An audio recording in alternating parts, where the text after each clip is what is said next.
ಕೈದಿಯನ್ನ ಭೇಟಿಯಾಗಲಿಕ್ಕೆ ಬಂದಂತ ಸಂದರ್ಭದಲ್ಲಿ ಗಾಂಜಾ ತಂದಂತ ಇಬ್ಬರನ್ನ ಪೊಲೀಸರು ಅರೆಸ್ಟ್ ಮಾಡಿದ್ದಾರೆ. ಶಿವಮೊಗ್ಗ ಕೇಂದ್ರ ಕಾರಾಗೃಹದಲ್ಲಿ ಕೈದಿಯನ್ನ ಭೇಟಿಯಾಗಲಿಕ್ಕೆ ಬಂದಂತ ಟೈಮ್ನಲ್ಲಿ ಪ್ಯಾಂಟ್ ಒಳಗಡೆ ಮುಚ್ಕೊಂಡ್ ತಂದಿದ್ರಂತೆ, ಮರೆ ಮಾಚ್ಕೊಂಡ್ ತಂದಿದ್ರಂತೆ. ಅದನ್ನ ಮೊಹಮ್ಮದ್ ಅಕ್ಬರ್ ಅಲಿಯಾಸ್ ಕಣ್ಣಪ್ಪ, ಅಸ್ಗರ್ ಅಲಿ ಅಲಿಯಾಸ್ ಅಜ್ಜು ಇಬ್ಬರನ್ನ ಅರೆಸ್ಟ್ ಮಾಡಿದ್ದಾರೆ.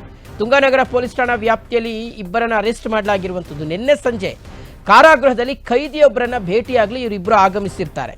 ಈ ವೇಳೆ ಜೈಲು ಅಧಿಕಾರಿಗಳು ರೂಢಿಯಂತೆ ತಪಾಸಣೆ ಮಾಡ್ತಾರೆ. ಆಗ ಪ್ಯಾಂಟ್ ಒಳಗಡೆ ಗಾಂಜಾ ಇಟ್ಕೊಂಡಿರೋದು ಪತ್ತೆಯಾಗುತ್ತೆ.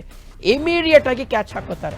ಕೂಡಲೇ ತುಂಗಾನಗರ ಪೊಲೀಸ್ ಠಾಣೆಗೆ ಜೈಲು ಅಧಿಕಾರಿಗಳು ಮಾಹಿತಿಯನ್ನು ಕೊಟ್ಟು ಅರೆಸ್ಟ್ ಮಾಡಿರುವಂಥದ್ದು. ತುಂಗಾನಗರ ಪೊಲೀಸ್ ಠಾಣೆಯಲ್ಲಿ ಪ್ರಕರಣ ದಾಖಲಾಗಿದೆ. ನೋಡಿ ಜೈಲಿನೊಳಗೆ ಹೆಂಗೆ ಬರುತ್ತೆ ಅಂತ, ಈ ಮಾದಕ ವಸ್ತುಗಳೆಲ್ಲ ಜೈಲು ಒಳಗಡೆ ಹೆಂಗೆ ಬರುತ್ತೆ ಅಂತ. ರಾಜ್ಯದಲ್ಲಿ ಇರ್ತಕ್ಕಂಥ ಬಹುತೇಕ ಜೈಲುಗಳ ಕರ್ಮಕಾಂಡವನ್ನ ರಾಜ್ಯದ ಜನರು ನೋಡಿ ಖುಷಿ ಪಟ್ಬಿಟ್ಟಿದ್ದಾರೆ, ಆನಂದಿಸಿ ಬಿಟ್ಟಿದ್ದಾರೆ. ಯಾಕಂದರೆ ನಮ್ಮ ರಾಜ್ಯದ ಜೈಲುಗಳಲ್ಲಿ ಯಾವ ರೀತಿಯಾಗಿ ಕೈದಿಗಳಿಗೆ ರಾಜಾತಿಥ್ಯ ಸಿಗ್ತಾ ಇದೆ ಅನ್ನೋದನ್ನು ನಾವು ಕಣ್ಣಾರೆ ನೋಡಿದ್ದೀವಿ. ವಿತ್ ಪ್ರೂಫ್ ವಿಡಿಯೋಗಳ ಮೂಲಕ ನಾವು ನೋಡಿದ್ದೀವಿ.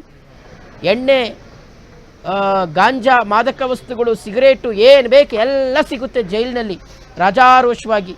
ಸೊ ಇದು ಹೆಂಗೆ ಹೋಗ್ತಾ ಇದೆ ಅಂದರೆ ಈಗ ಜೈಲು ಫುಲ್ಲು ಸ್ಟ್ರಿಕ್ಟ್ ಮಾಡ್ತಾ ಇದ್ದಾರೆ. ಜೈಲಿನ ಎಲ್ಲ ಕಡೆಯೂ ಸಹ ಈಗ ಹದ್ದಿನ ಕಣ್ಣಿಟ್ಟಿದ್ದಾರೆ. ಸೊ ನೋಡಿ, ಇವರೇ ಬಂದ್ರ ಕೈದಿನ ನೋಡ್ಕೊಂಡ್ರ ಹೋದ್ರ ಅಂತಿಲ್ಲ.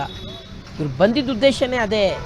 ಇವರು ಬಂದಿದ್ದ ಉದ್ದೇಶನೇ ಈ ಹಿಂದೆಲ್ಲ ಏನಾಗ್ತಿತ್ತು ಅಂದರೆ, ಹಿಂಗೆ ಏನಾದರೂ ಮಾದಕ ವಸ್ತುಗಳನ್ನು ತಂದರೆ ಅಲ್ಲಿ ಚೆಕಿಂಗ್ ಮಾಡ್ತಾ ಇರ್ತಕ್ಕಂತಹ ಅಧಿಕಾರಿಗಳು ಏನಿರ್ತಾರಲ್ಲ, ಸಿಬ್ಬಂದಿಗಳು, ಅವ್ರಿಗೊಂದು ಸ್ವಲ್ಪ ಕೈ ಬಿಸಿ ಮಾಡಿ ಕೈ ಬೆಚ್ಚಗೆ ಮಾಡಿ ಅವ್ರನ್ನ ಕಳಿಸ್ಬಿಡ್ತಾ ಇದ್ರು ಒಳಗಡೆ. ಕೈ ಬೆಚ್ಚಗೆ ಮಾಡಿಬಿಟ್ರೆ ಅವ್ರು ಕಳಿಸ್ಬಿಡ್ತಾ ಇದ್ರು, ಆಯ್ತು ಹೋಗು ಅಂತ. ಆದರೆ ಈಗ ನಡೆಯಲ್ಲ ಹಾಗೆ, ಈಗ ಫುಲ್ ಟೈಟ್ ಮಾಡಿದ್ದಾರೆ. ಸೊ ಹಾಗಾಗಿ ಇಬ್ಬರನ್ನ ಹಿಡಿದಿದ್ದಾರೆ.